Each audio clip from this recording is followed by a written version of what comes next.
Olá, pessoal, sejam muito bem-vindos à Academia de Pesquisa Clínica do CEPET. Eu sou Eliana Dami. Hoje nós iremos dialogar sobre planejando as aferições, precisão, acurácia e validade.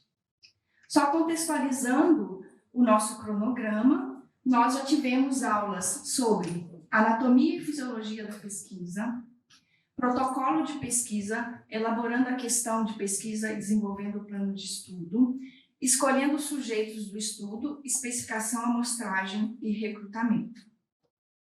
Então, vocês podem observar que nas aulas anteriores a gente discutiu a importância de se fazer um delineamento correto do estudo, através da anatomia e fisiologia, de elaborar uma hipótese, uma pergunta do estudo e escolher os sujeitos adequados para se realizar aquele estudo.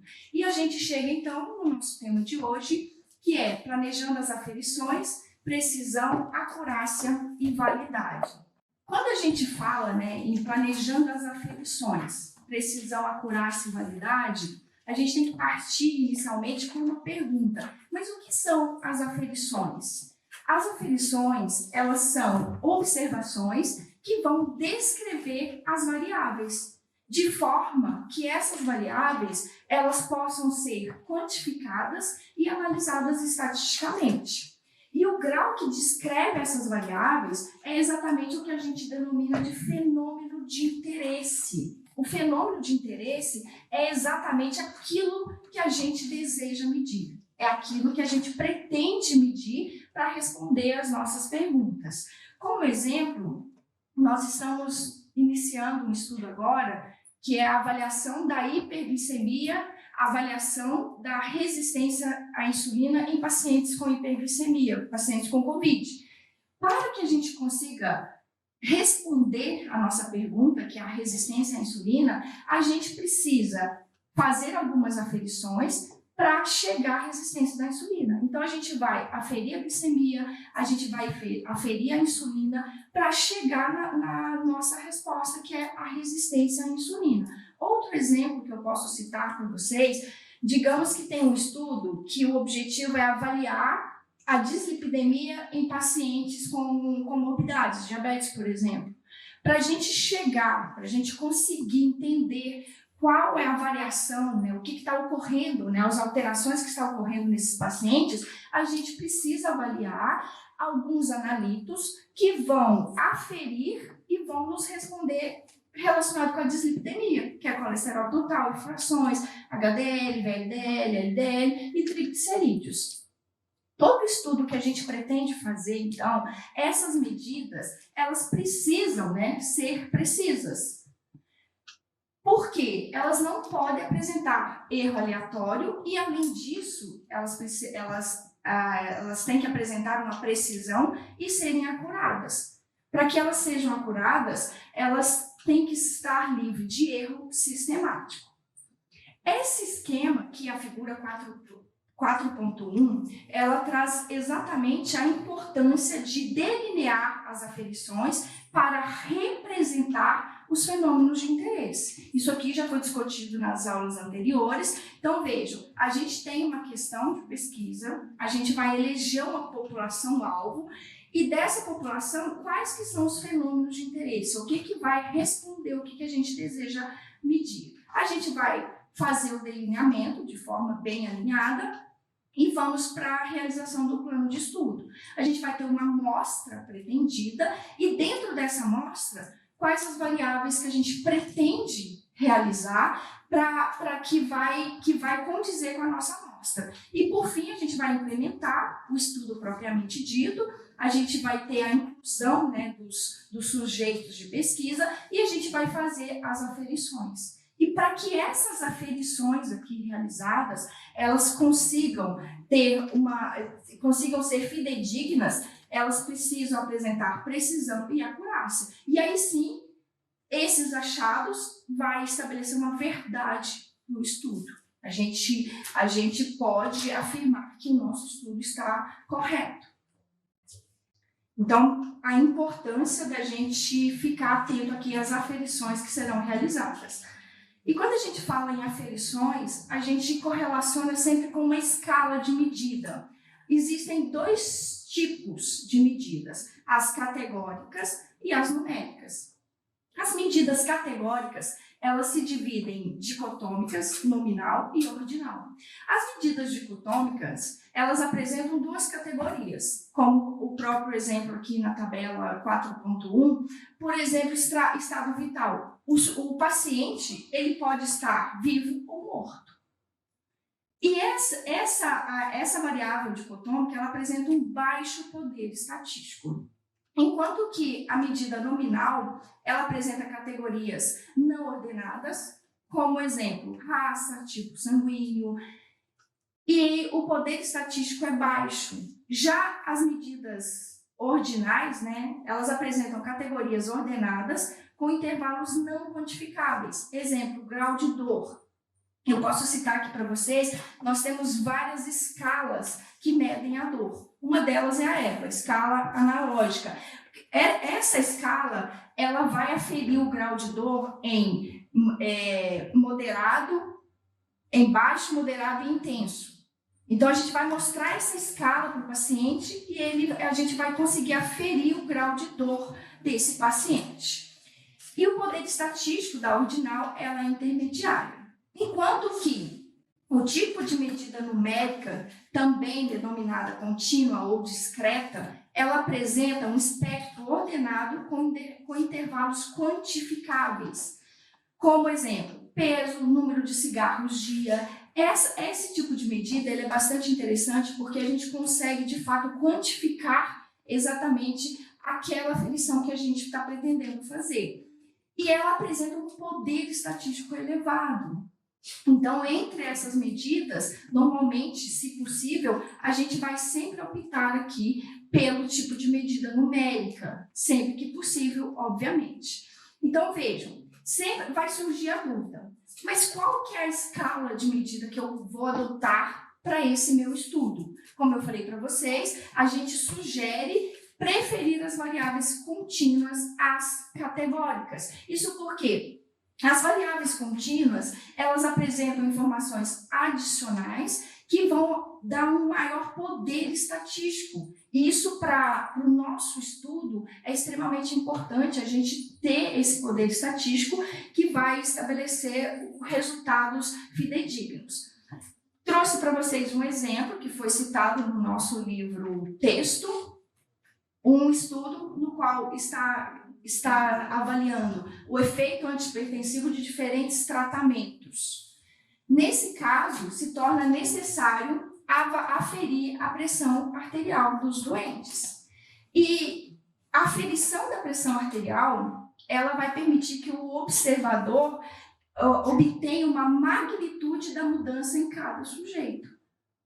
E aqui, no caso, é uma variável dicotômica, porque a gente vai ter paciente hipertenso e paciente normotenso. Então, vai limitar um pouco o escopo da avaliação. Por isso que a gente sugere, né, se possível, utilizar as variáveis contínuas, porque elas vão permitir um maior poder estatístico, uma maior flexibilidade, e a gente pode, inclusive, usar um N menor, uma amostra menor, porque a gente já consegue ter uma resposta fidedigna aqui, estatisticamente falando. Importante ressaltar que toda aferição deve buscar precisão e acurácia. E aí, mas o que seria então uma medida de alta precisão? Vejam bem, uma medida de alta precisão é aquela que ela pode ser reprodutível. Mas o que é ser reprodutível? É quando os valores são semelhantes em cada aferição. E para que essa medida apresente alta precisão, ela tem que ter as características. Ela tem que apresentar reprodutibilidade, confiabilidade e consistência. Eu trouxe aqui para vocês um gráfico de Levy-Janes de uma corrida analítica de um controle de glicemia, no qual eu tenho aqui do dia 1 até o 8º dia, e vocês podem perceber que todas as aferições realizadas aqui, elas ficaram muito próximas da média. Isso significa que a gente está reproduzindo os valores. E essa reprodução, ela estabelece uma maior confiabilidade e uma consistência nos nossos resultados. Todos os exames de glicemia que forem realizados aqui nesses dias, eles vão apresentar uma confiabilidade. Se por acaso qualquer ponto que saísse aqui, a gente teria que revisitar essa corrida analítica, verificar e ajustar isso, ou com uma calibração, ou passando o controle novamente. Mesmo tomando todos os cuidados, a gente percebe que existem várias fontes de erros nas aferições.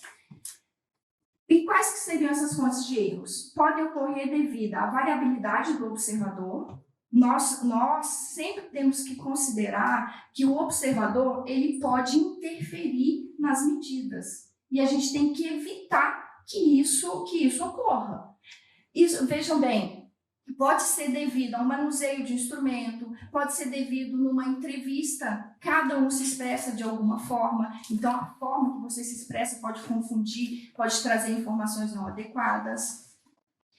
Pode ocorrer também devido à variabilidade do instrumento, como, por exemplo, mudanças em fatores ambientais, a temperatura. Temperatura é extremamente importante que a gente mantenha bem alinhada. Por exemplo, ontem, quando nós recebemos os medicamentos do nosso estudo, a primeira coisa que a gente fez foi o quê? Receber os medicamentos, tirar o lacre, pegar o termômetro e fazer uma leitura no computador para ver se tinha mantido a temperatura. Porque qualquer desvio dessa temperatura, a gente tinha que devolver o medicamento, a gente não poderia usar esse medicamento. E além de temperatura, a gente precisa controlar vários outros itens, como umidade, várias outras relacionadas que são importantes. Outro exemplo é o desgaste de componentes mecânicos, diferenças entre lotes dos reagentes. Isso aqui é bem interessante, porque toda vez que a gente recebe um lote de reagente novo,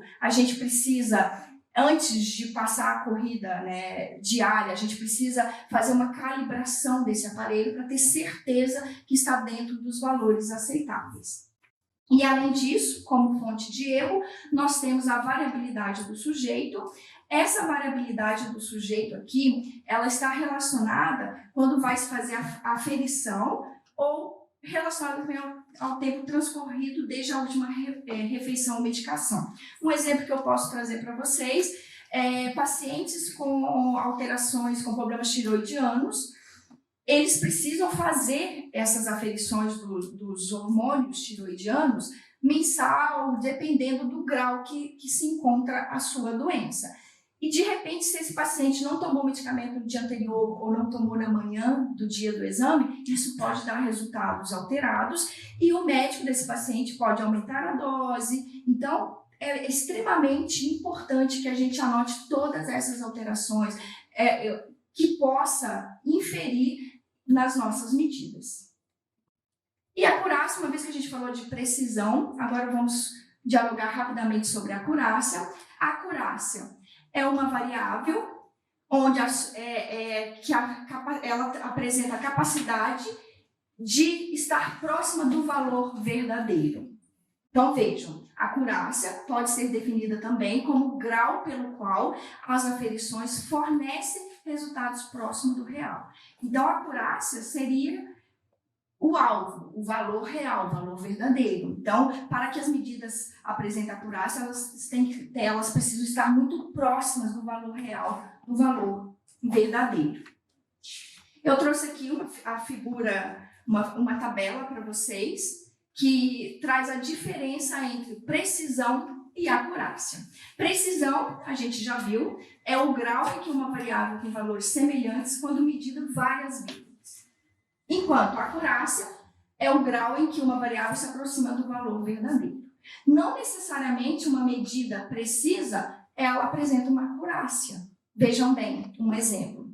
Recebi o meu reagente e eu fui fazer a diluição desse reagente, reconstituir o reagente. E em vez de fazer uma diluição para 2, eu fiz uma diluição para 4. Todas as medidas que eu fiz, elas ficaram próximas.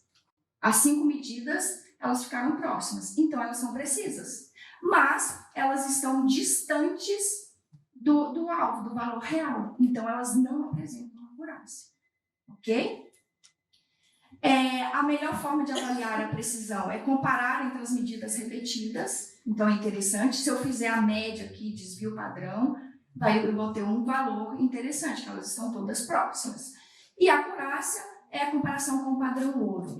Já que eu preciso que a minha aferição ela fique muito próxima do valor real, a gente usa um padrão ouro, que é por exemplo, é o que melhor representa aquele resultado. Para a ureia, a gente usa a inulina. Para creatinina, a gente usa a cistatina C, porque são medidas que são mais fidedignas, que vão expressar o valor mais próximo do real. E a importância, então, do estudo, né, utilizando a precisão, porque ela vai aumentar o poder estatístico para detectar os efeitos esperados, porque eu vou conseguir fazer várias análises aqui. E a acurácia, ela vai aumentar a validade das conclusões. Então, se as minhas aferições apresentam os valores próximos do real, do verdadeiro, elas vão ter uma acurácia e eu posso concluir que os meus resultados são corretos, são reais, são fidedignos. E a precisão ela é ameaçada pelo erro aleatório, que é o erro ao acaso, que pode ser causado pelo observador, pelo sujeito e pelo instrumento. E a acurácia é o erro sistemático, causado também pelos mesmos, observador, sujeito e instrumento. Observem aqui na figura, no esquema 3, a gente apresenta uma alta precisão e uma alta acurácia. Porque todos os resultados, as medidas, os valores são próximos entre eles e eles estão muito próximos do real, do verdadeiro. Por isso que essa aqui é uma medida interessante. Seguindo, então, a acurácia, ela é muito em função do erro sistemático. Mas o que seria esse erro sistemático? Eu trouxe aqui alguns gráficos para a gente analisar. Nesse primeiro gráfico, a gente observa que nós temos 7 medidas. A medida do dia 1 até o dia 4, elas estão bem interessantes, porque os valores estão muito próximos da média, e a partir do dia 4, esses resultados, eles começaram a ficar acima da média e apresentando o que a gente chama de tendência. Se a gente, a partir de 4 pontos aqui, se a gente não corrigir, os nossos resultados podem ser afetados. Então, toda vez numa corrida analítica, nos seus resultados, você precisa estar sempre observando essas alterações que possam ocorrer. Aqui nesse outro esquema, nesse outro gráfico, eu trouxe o exemplo de um erro aleatório, onde nós temos 9 medidas. Da medida 1 até o dia 4, ficou interessante, elas estão precisas, próximas aqui, elas estão próximas, apresentam uma acurácia perto do valor real, mas no 5º dia, um ponto, né, essa medida, ela ultrapassou aqui 3 desvios padrão. Isso aqui é bem preocupante. Nesse caso aqui, imediatamente, a gente precisa corrigir esse erro, porque todos os resultados da minha corrida analítica que eu fizer nesse dia, eles vão estar aumentados. Então, os meus resultados não vão ser fidedignos. Aí a gente corrige e aí ela voltou normal. Então, a gente pode observar que quanto maior o erro, menor a acurácia da variável. Exatamente o que está representado aqui no erro aleatório. A gente observa que está muito distante do meu valor real, do meu valor correto. E precisa ser corrigido isso daí. E quando a gente fala, né, dos erros que podem ocorrer, as 3 principais classes de erros relacionados à aferição, a gente leva em consideração o viés do observador, do instrumento e do sujeito. O viés do observador ocorre uma distorção que pode ser consciente ou inconsciente na percepção ou no relato da medida pelo observador. Então, esse caso aqui, a gente precisa ficar muito atento para evitar esse tipo de viés. Quando esse viés é inconsciente, a gente até meio que fala, nossa, não percebeu, mas quando é consciente é muito grave. Isso tem que ser evitado. O viés do instrumento, ele pode resultar de defeito em um instrumento mecânico. Por exemplo, às vezes você está fazendo uma medida ali, uma análise, entope a agulha. Então, os seus resultados vão dar completamente diferentes, porque não alicotou a amostra correta, a quantidade de reagente correto. Então, tem que ficar muito atento relacionado a alterações, a esse viés causado, né, o erro devido ao instrumento. E viés do sujeito é uma distorção na aferição originada pelo sujeito do estudo. Isso aqui, às vezes, quando a gente está entrevistando o sujeito, ele, por ignorância, por falta de conhecimento mesmo, ele pode, o livro traz até um exemplo interessante, que são pacientes com câncer de mama, e ela correlacionou o uso do álcool com câncer de mama. Então, a gente tem que ficar atento a isso, porque o sujeito ele pode fazer essas relações que não são corretas. Então, vejam, as nossas medidas, elas precisam ser precisas e apresentar acurácia. E quais que são, então, as estratégias que a gente pode utilizar para melhorar a acurácia? A primeira delas, padronização dos métodos de aferição. Isso aqui é fundamental, porque quando vai se aferir uma amostra, qualquer analítico que você deseja, tem que ser padronizado. Isso aqui seria o que a gente usa muito, a questão do POP. Você precisa padronizar exatamente como que deve ser realizada para evitar erros, para que os valores fiquem mais próximos do valor real. A padronização está muito relacionada com a questão do treinamento e certificação dos observadores. Então, uma vez que você padronizou, você precisa treinar os colaboradores e precisa certificar isso. A gente tem que relatar, imprimir os certificados para ter certeza que esses treinamentos eles vão ter resultado. Otimização dos instrumentos. Os instrumentos, eles são muito interessantes porque eu gosto de um exemplo que logo que a gente começa, né, a gente se forma e vai, né, para a área técnica, vai trabalhar, aí tinha os exames de coagulação que a gente fazia. Era muito engraçado porque a gente fazia manual, você colocava os reagentes, aí disparava o cronômetro e ficava olhando. Imagina o meu olho, vocês acham que ia ver quando começava a coagular exatamente com o olho do outro? Então isso tinha um erro horroroso. E depois que veio os aparelhos, né, automatizados aqui, isso melhorou muito, porque os resultados ficaram muito mais fidedignos. Então, é muito interessante você otimizar e automatizar os seus instrumentos para evitar esses erros. Realização de aferições não intrusivas, isso aqui é interessante quando você quer fazer uma medida e não quer que os sujeitos saibam que você está ali. Então, você se infiltra ali naquela população para ver qual que é o comportamento deles. Calibração de instrumentos, isso é fundamental, porque todos os instrumentos eles devem ser calibrados por empresas, né, certificadas, porque isso vai nos dar respaldo para a gente assegurar que os nossos resultados estão corretos. E o cegamento, também chamado de mascaramento, isso aqui é interessante, no nosso estudo que a gente está realizando, tem lá cegos e não cegos. Eu sou a não cega, então eu vou ser a única que vai saber qual medicação os pacientes vão receber. E por aí vai vários outros exemplos. Tem duplo cego, que nenhum sabe qual, que é bem interessante para melhorar a acurácia. Porque se você não sabe qual medicamento que o paciente está recebendo, por exemplo, você não vai ficar, mas poderia acontecer isso. Você pode começar a criar situações ali que não são reais. E na pesquisa clínica, é muito comum a gente fazer medidas em materiais armazenados, que é o que a gente chama de banco de dados, né? Então, vejam, e essas medidas, elas são muito interessantes. A gente pode avaliar aqui a história médica, através de diagnóstico, medicamentos, cirurgias, sintomas, achados no exame físico, e a gente vai fazer isso onde? Prontuário eletrônico ou em papel. Esse daqui, pessoal, a história médica, nós temos o banco de dados, né, do CPET, que eu trouxe aqui para vocês brevemente. Nós trabalhamos com um banco de dados muito rico, numa amostragem gigantesca, até a data de hoje, precisamente, né, Marcelo? Nós temos aqui um total de 99.804 pacientes. Então, assim, isso é um banco de dados que brilha, faz brilhar qualquer olho de pesquisador.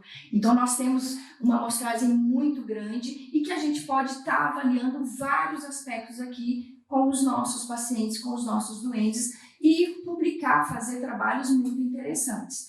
Além disso, a gente pode avaliar também fatores psicossociais, como depressão, história familiar, através de gravação de áudio, vídeo, antropometria, mais relacionada à questão da nutrição, testes genéticos de imagem, eletromecânica, e podemos também realizar medidas bioquímicas, os analíticos como colesterol, fibrinogênio, plasmático, isso armazenando as amostras biológicas, como soro, plasma, urina, espécimes histopatológicos e outros. E nós estamos implementando no CEPET o nosso biorepositório, que é o BioCEPET, no qual nós iremos, tudo respaldado eticamente, já foi aprovado pelo Comitê de Ética, no qual nós iremos armazenar essas amostras dos pacientes para que a gente possa vir a responder perguntas posteriores. Então, o nosso BioCEPET está sendo implementado, em breve já teremos aí estudos, esse estudo que eu citei, avaliação da resistência à insulina, já faz parte aqui do BioCEPET. E já caminhando aqui para finalizar, para não estender muito, o que a gente viu na aula de hoje? As variáveis podem ser numéricas e categóricas. Nós temos variáveis mais informativas. A gente sugere sempre optar, se possível, pelas variáveis contínuas, que as variáveis numéricas discretas, variáveis ordinais, variáveis nominais e dicotômicas. Seguindo esse ciclo aqui, você vai ter um maior poder estatístico. A precisão é exatamente a capacidade, a possibilidade de reprodutibilidade de aferições repetidas. E as estratégias que a gente utiliza para aumentar a precisão padronizar os métodos, treinar e certificar os observadores, otimizar e automatizar os instrumentos e usar a média dessas aferições repetidas.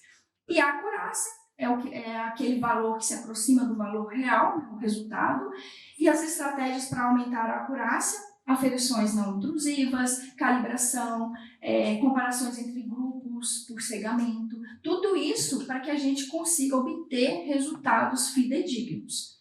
E já partindo aqui para o final, a gente consegue perceber que todo o desenho da pesquisa, anatomia, fisiologia, hipótese, pergunta, amostra, tudo isso, quando a gente chegar aqui nas aferições, a gente precisa, além de todo o cuidado que a gente teve desde o início, ficar muito atento para que a gente consiga obter aferições precisas, que apresentem acurácia, em que elas possam ser validadas para que dê uma verdade, uma fidelidade ao nosso estudo mesmo, que o nosso estudo seja real, verdadeiro e que a gente consiga publicar esses resultados para toda a academia e população. Muito obrigada. Agora perguntas? Considerações? Muito bem, né? Tem um monte de considerações a fazer. Primeiro, acho que ficou uma aula bem legal, bacana, e vai ajudar bastante a gente a crescer em cima desse tema. Obrigado. Eu que agradeço. Bom, sim. Vou valorizar ao máximo o tema, hein? Já começando a dizer o seguinte, né? Que muita gente diz, eu só estou repetindo aqui. Não há ciência sem aferição de dados. Exatamente. Né? A gente faz no nosso dia a dia um monte de atividades que não são cientificamente baseadas. Uhum. Elas são muito baseadas no bom senso, naquilo que a gente aprende de mãe, de família, a cultura do país, é muito baseado nas experiências próprias, individuais. Mas não dá para poder fazer ciência se você não tiver dados. Se você não tiver uma variável que seja aferível, não dá para fazer ciência. Então, no limite máximo, a existência de Deus não é um problema científico. Porque você não consegue aferir a presença ou a ausência de Deus. Não é um problema pessoal de cada um. Mas isso é apenas uma caricatura mostrando que tudo que a gente faz é baseado em dados.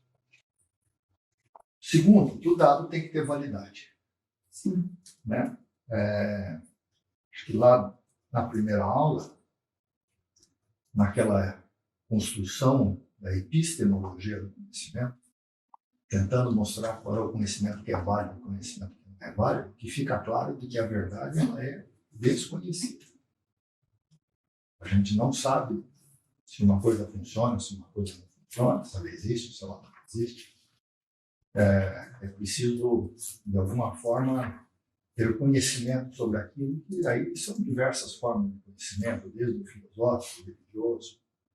Mas o científico é baseado na estratégia da tentativa e erro, na construção do modelo hipotético dedutivo para poder resolver o problema, e que está baseado em dados.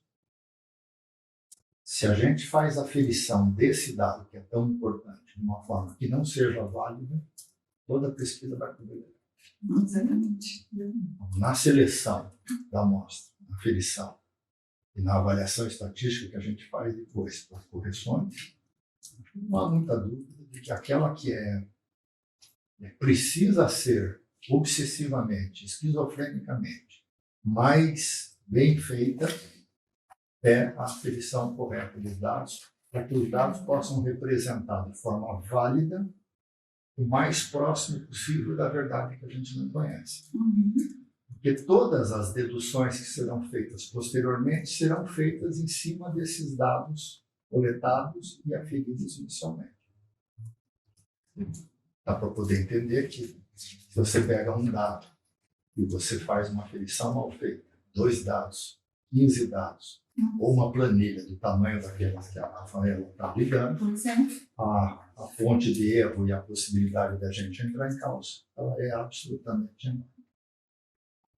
Então não há muito escape. Mas se a gente for querer montar uma boa equipe de pesquisa, nós vamos ter que ter gente que tem essa obsessão pelo dado que o clínico não tem. Exatamente. Né? Quem está atendendo na beira do leito acha isso muito chato. Né? Mas quem está na pesquisa e avaliando o dado precisa de lembrar quem está na ponta, A importância repetida, de que o dado precisa ser coletado da forma mais válida possível. E aí, para poder ser válido, ele tem que ter pouca chance de erro. Quais são as 2 fontes de erro? Seja na seleção, seja no que for, só existem 2 fontes de erro. O erro aleatório e o erro sistemático. Né? O erro sistemático, quando você tem uma informação que você obtém, que ela está próxima da verdade, você nunca pode dizer que seja verdade, porque ele é sempre uma medida. Né? A mecânica quântica, por exemplo, sabe isso muito bem, porque na hora que ela quer saber a posição de um elétron, ela tem que jogar um fóton para poder saber onde é que está o elétron. Ora, na hora que ela joga um fóton, um elétron é um troço tão sensível, que na hora que ela joga um fóton, o elétron já não é mais o fóton. O elétron já é o elétron modificado pelo fóton. Muito legal. Né? Então, as medidas de observação, de um modo geral, elas interferem no fenômeno que está sendo estudado. De alguma forma, mostra que nós estamos sempre interferindo, de alguma forma. Não precisamos de ter a obsessão de saber a verdade. Isso é uma coisa infanto-juvenil, né? Da geração agora, que sabe a verdade de tudo, não sabe. Eu também achava na minha época também. Só muda, né? Mas a gente precisa saber se aquela informação ela é válida. Se ela é válida porque ela tem pouco erro sistemático e aleatório. Que a gente coletou de uma forma boa. Por exemplo, a gente pode trazer isso para tudo que a gente faz aqui. Né? Então, vamos começar pelo Apache. Sim. Você pega 80 mil Apaches. Eles são válidos. Primeiro, há fonte de erro nos Apaches? Para cada um dos Apaches? Né? Ah, Há grandes pode, fontes de erros. Sim. Infelizmente. Tanto os erros sistemáticos quanto erros aleatórios. Mas é capaz de ter mais erro sistemático do que erro aleatório. Sim. Então, o que seria um erro sistemático do Apache? É um grupo de Amandinhas. Ó. É tudo brincadeira, não, você fala no coração. Mas um grupo de Amandinhas que sistematicamente Fazem do mesmo. fazem de uma forma menos correta. Sistematicamente. E repete, né? E repete, né? Ela interpreta errado o Glasgow, o dente que está sedado, o dente que está entubado. Sistematicamente não avalia o pior dado das últimas 24 horas. Faz Por isso. exemplo, de comorbidades não sendo das comorbidades que o Apache seleciona. Então é possível a gente imaginar que esse vício na coleta levou a um Apache médio, leve, moderada ou intensamente diferente da verdade, né? Porque são menos pontos que são acumulados. Adianta coletar 10 Apaches? Adianta, a gente tem um número. Adianta coletar 100? A gente vai ter o mesmo número. Adianta coletar 1000? O erro assim. O erro sistemático não se altera nem se controla com a repetição, porque ele se repete no vício, né? A gente teria que treinar. Se você olhar aquela tabelinha ali, aquelas 7 pontos, são 7 pontos que a gente tem que obsessivamente corrigindo para tudo que a gente for medir. Esse ali, padronização do método de aferição. Claro que se for um aparelho que vai calibrar de um jeito, se for um destro é de outro jeito, se for uma pergunta que você faz através de uma entrevista pelo telefone, ou através da anotação no prontuário baseado em dados que advêm de folha de fluxo, né? É preciso treinar e certificar os observadores, né? Sim. Otimizar os instrumentos. Não sei se cabe aqui, mas talvez, como o instrumento ele é uma folhinha de fluxo, talvez melhorar a qualidade da folhinha de fluxo e anotar de uma forma mais clara aonde é que estão essas informações das primeiras 24 horas no internamento. Isso daria um instrumento de medida melhor, né? Dá para poder automatizar? Dá para poder colocar isso. O Marcelo faz isso. Uma formulinha. Uma fórmula, de um jeito que possa fazer o cálculo de uma forma mais direta, que possa capturar dados da fonte, puxar direto, eventualmente entrar no computador do hospital e ir lá buscar a menor frequência cardíaca, o sódio que veio do laboratório que ainda não está na folha, enfim. Mas mesmo assim, no nosso SOFA, por exemplo, quando nós preenchemos, quando todo mundo preenche o SOFA no banco de dados, ele já tem uma estratégia de acurácia nesse sentido muito melhor, porque ele entra com cada dado e não com um cálculo feito de cabeça pelo profissional e colocando só o número. Realização de aferições não intrusivas, o que é isso? Não sei o que é. Quer dizer esse termo não intrusivo? É quando você faz a realização sem as pessoas saberem. O que é cego? Não. Não é bem o cego, mas assim, você se infiltra na população. Por exemplo, você está fazendo para lavagem das mãos. Aí você só deixa cartaz ali e vai junto para lavar as mãos para ver se as pessoas estão lavando direitinho, não? Não sei bem se isso aí vai ser capaz, por exemplo, de aumentar. Isso aqui não caberia, né, doutor? A calibração dos instrumentos. Por último, o cegamento, né? Eu acho legal colocar o cegamento aí, porque às vezes, quando você diz que às vezes não, frequentemente, quando você diz que um estudo é cego, dá a impressão que ele controlou a aferição. Verdade enorme, né? O cegamento, ele só controla um tipo de vício de aferição, que é o vício diferencial. É você analisar uma cor diferente da outra. Né? E isso acontece mais quando você tem alguma aferição de uma variável só, uma variável dura, né? Que ninguém vai errar se o dente morreu ou não morreu. Né? Mas eventualmente se o dente está melhor ou pior, uma dor. É importante o cegamento. Então, o cegamento não é a correção para todos os problemas de aflição. Acho que conhecer isso daí, conhecer um pouco cada uma das variáveis que a gente for coletar, né? Qual é a forma daquela variável que a gente pode aumentar a acurácia. Erro sistemático próximo de zero. E, se houver variabilidade na medida, medir 2 ou 3 vezes, a gente vai melhorando a validade das informações e, consequentemente, tudo aquilo que vai ser feito na sequência, com as descritivas, com as diversas análises de hipóteses, com toda a análise estatística que vem depois, ela passa a ser mais válida e representar exatamente o que está acontecendo bem mais fidedigna, com as variáveis de interesse que a gente tem.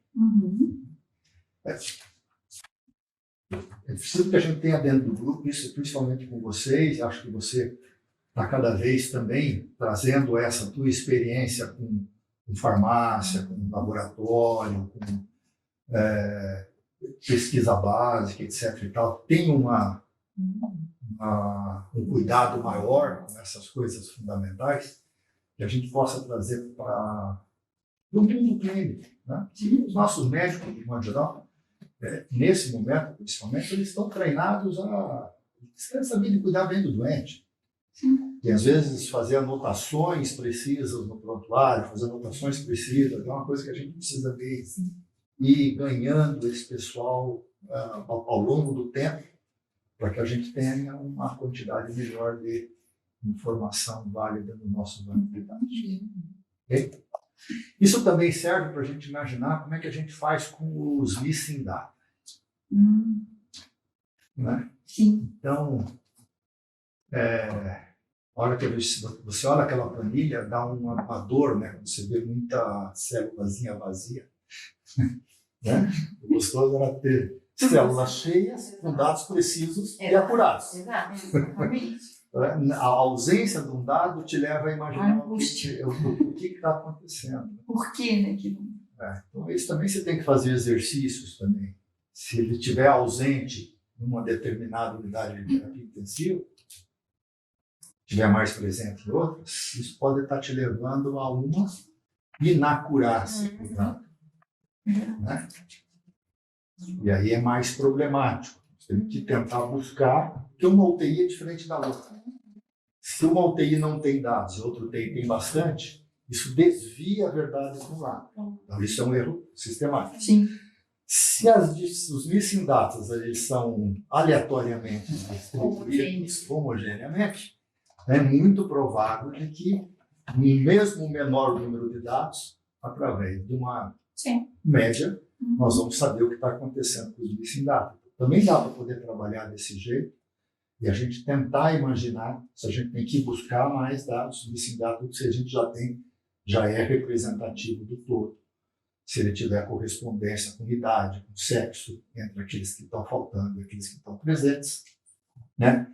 UTIs, outras variáveis que possam ter influência com relação àquele dado especificamente, faz a gente imaginar que a precisão ela possa ser buscada através de uma análise estatística. A análise estatística ela conserta erro aleatório, mas não erro sistemático. Erro sistemático tem que calibrar o instrumento, padronizar, ir buscar o dado novamente, etc.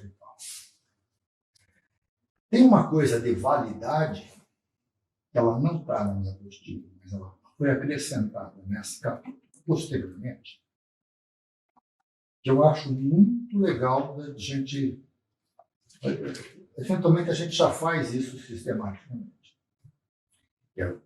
Na hora que você se encontra com um dado, avaliar se aquele dado, primeiro ver se ele tem acurácia e precisão na base.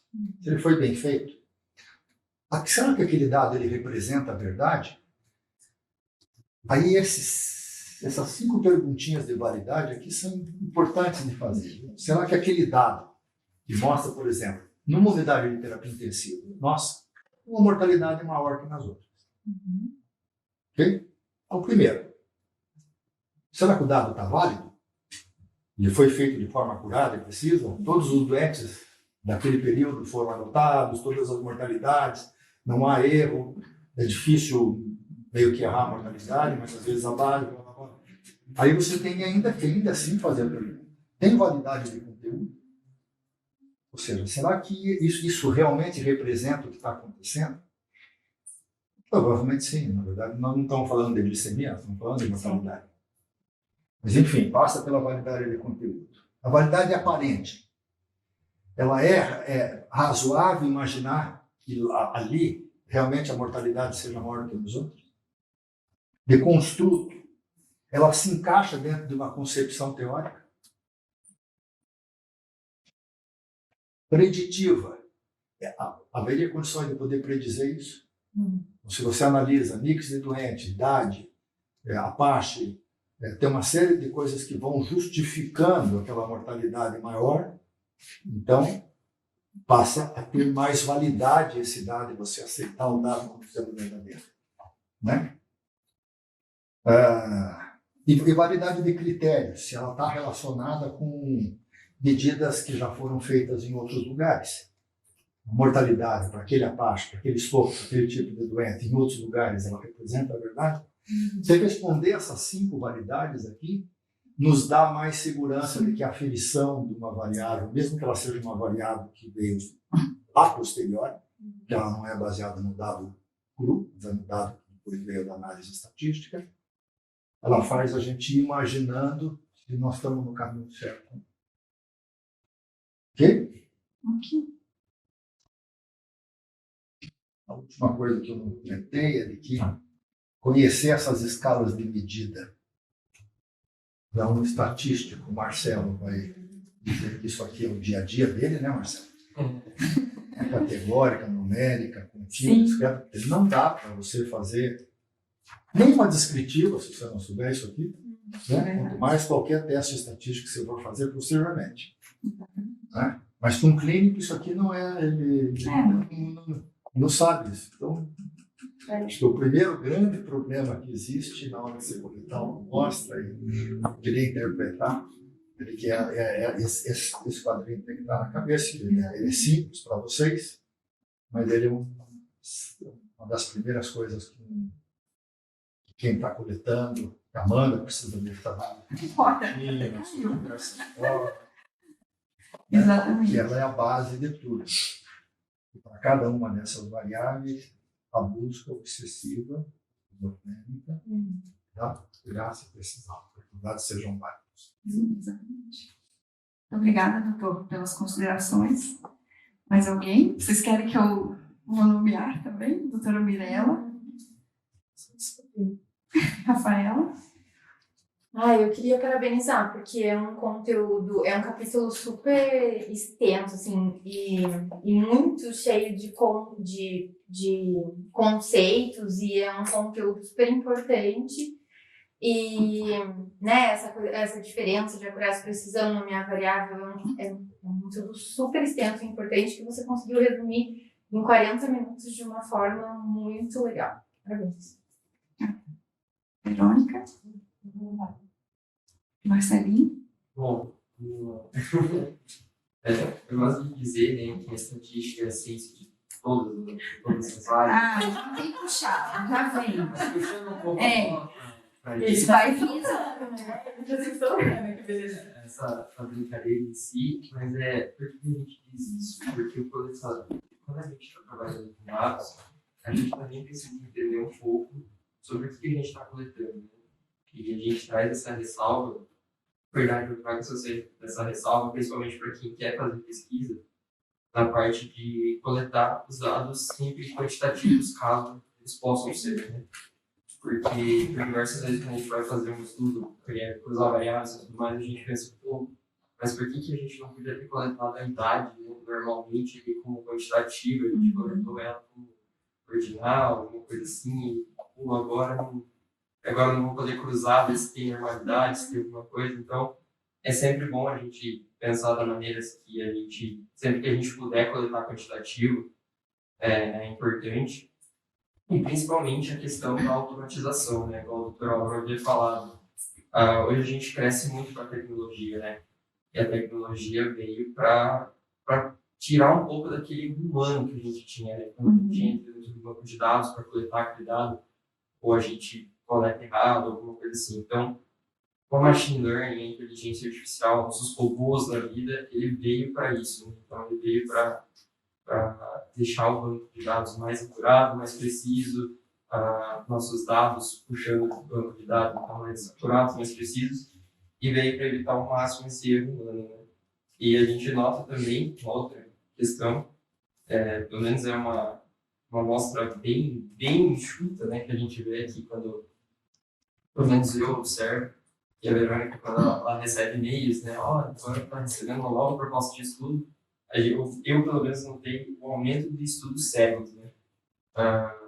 Pelo menos desde que eu estou aqui, eu vejo que tem muitos estudos que estão vindo para ser cegos e produtos cegos, né, agora.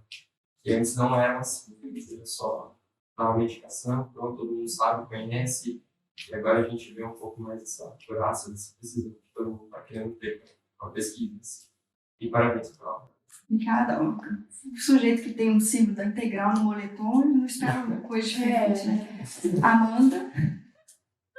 Então, na questão de aferição e de treinamento, eu até sugiro para a Rafa, né? Eu sei que a parte do BD fica muito teórico quando a gente treina essa evidência, eu me coloco no mesmo lugar quando eu tive treinamento.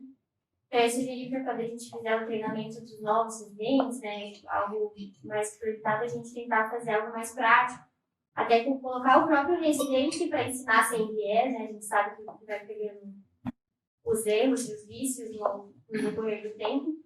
E talvez fazer esse treinamento não logo na primeira semana, quando tem aquelas semanas de aula, porque eles ainda estão se habituando, estão entendendo o que está acontecendo, não tem ideia desde o fluxo da UTI e tudo. Então, eu falo isso porque a gente teve problema lá na Santa Casa muito nesse ano, agora que a gente tinha mais animais lá, a gente conseguia checar o que os alunos estavam fazendo e ajudar. A gente pegou muito erro de aferição na parte. E a gente tem que sentar e revisar todos os BDs, porque o paciente que está com droga vasoativa não coloca pressão mais baixa, enfim. Então, por mais que eles tenham as aulas, tenham os treinamentos, às vezes fica muito na teoria e eles não levam isso para a prática, sabe? Então, acho que isso é algo que a gente pode trabalhar com isso. Para a gente melhorar e fazer crescer o nosso próprio grupo. Obrigada, Amanda. Mesmo, bem pertinente. Larissa, quer comentar alguma coisa? Não, eu só coisa para estudar. Todas nós. Todas nós. Então, acho que parece meio árido, né, na hora que você fala de precisão e acurácia. Acho que minha sugestão é que as pessoas treinem isso sistematicamente para cada uma das variáveis. Rapidamente você já pega o jeito, né, e de saber o que é, de que forma aquela variável, seja a altura que você está medindo, o peso. Né? Como é que a gente mede o peso do doente que está internado no peito? Né? Ninguém tem uma balança. Né? É tudo meio que no chute. Se a gente tivesse pelo menos uma fita métrica, mas não tem. Você dá uma olhada assim, 1,70m, 70 quilos. aproximadamente. Se for magrinho, 60. Se for gordinho, 80. 1,80m. Aí você vai medir mesmo. Esse é grandão, 1,80m. Você vai perguntar para a família, 1,92m. Né? Não, esse é baixinho, deve ter 1,65m. Vai perguntar para a família, 1,55m. Sim. A avaliação é muito grande. É impreciso, mas também é viciada. Né? Se você perguntar para 2 ou 3 pessoas, elas têm interpretações diferentes. Aí, se é sempre a mesma, que de modo geral interpreta o peso mais baixo, ela sistematicamente vai sempre dar o peso mais baixo. Nós vamos estar com o peso errado. Sim. Isso é uma variável que a gente usa a todo momento. Né? Importantíssimo. Dados de diurese, pressão arterial, frequência cardíaca, são dados básicos. Né? As nossas glicemias são mal coletadas, no geral. Né? Eu acho que isso tudo só apresenta mais a importância dos POPs que a Eliane citou, né? A importância de padronizar o processo de aferição.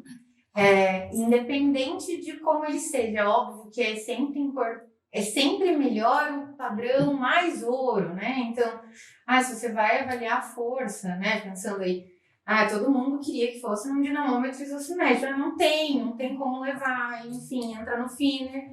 Ok, mas é teste de força manual? Então entra no POP, o horário que vai fazer a coleta, quem vai fazer, qual a força que vai imprimir, entre outras. E descrever, né, no protocolo como efetivamente foi feito, porque não, uma forma ou outra de coletar não é o que vai desmerecer, né? Óbvio que vai aumentar ou diminuir a precisão, mas se você descreve, ele pode ser comparado com outros que fizeram da mesma forma e vai ter suas ressalvas para ser comparados com os que fizeram com outro método, né, de medida.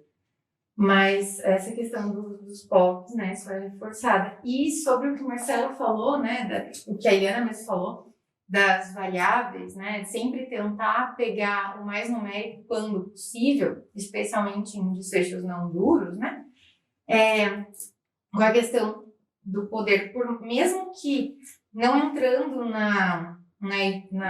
especialmente na questão do que vai precisar de mais amostra ou menos amostra, é uma recomendação que a gente sempre faz, mesmo que você vá dicotomizar a idade do paciente, que o teu objetivo esteja bem desenhado para fazer, quero saber maiores e menores de 40 anos. Não custa, ao invés de fazer o xizinho maior e menor de 40, se é um dado fácil, coletar a idade, porque você diminui um erro de anotação. Né? E além da idade, por exemplo, a gente tenta buscar o mais preciso possível. Então, se você puder, a data de nascimento, que aí evita ainda o erro do relato da idade errada daquela pessoa que acabou de fazer, né? Então... Só aquela questão, você consegue passar da idade, você consegue trazer ela para classificações, você não consegue trazer classificação para alguém. Essa é a grande questão, mas até não entrando na ideia ali de tamanho de amostra, mesmo que ainda você queira uma variável, né, categórica ou dicotômica, a outra você consegue transformar, mas o contrário, você perdeu o dado. A gente tem que partir sempre do princípio, né, desenhar bem o nosso estudo para ter os melhores resultados, né, que sejam mais fidedignos. Exato. Então, obviamente, padronizar é sempre válido, né, em qualquer situação. Então, muito obrigada pela presença de vocês. Até a próxima.